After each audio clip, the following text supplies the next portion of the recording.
¿Podrías decir, por favor, cuántos días ha trabajado Es que lo mismo duro en la playa. Trabajar en la playa. Ena? Reina no, fregaba más que un loco.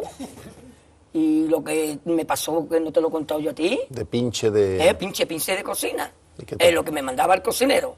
Limpiar la lechuga, hacer aliño, limpiar pescado.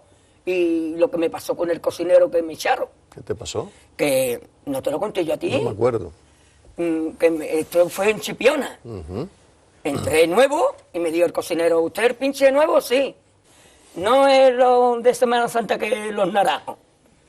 Y Risita, coge las 20 paelleras, las amarra y las entierra en el agua.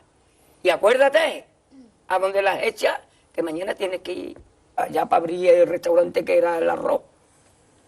Y me llama el cocinero, Risita, ¿qué?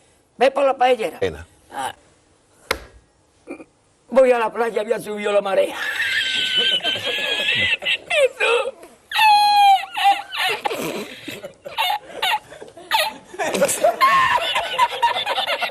Jesús. Había subido la marea y encontré una paella.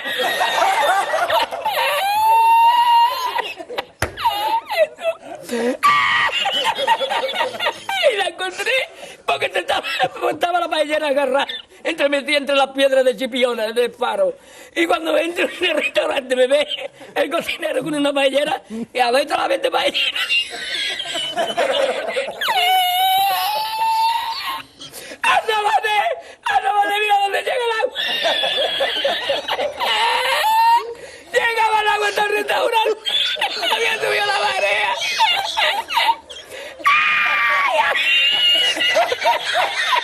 ¡Jesús!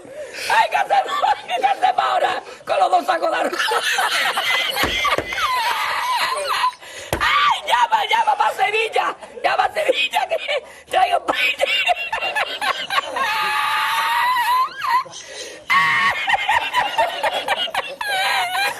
¡Ay, Jesús! Y yo con el bañador con la paella. ¡Ay, el cocinero! Me cobró el tío la paella.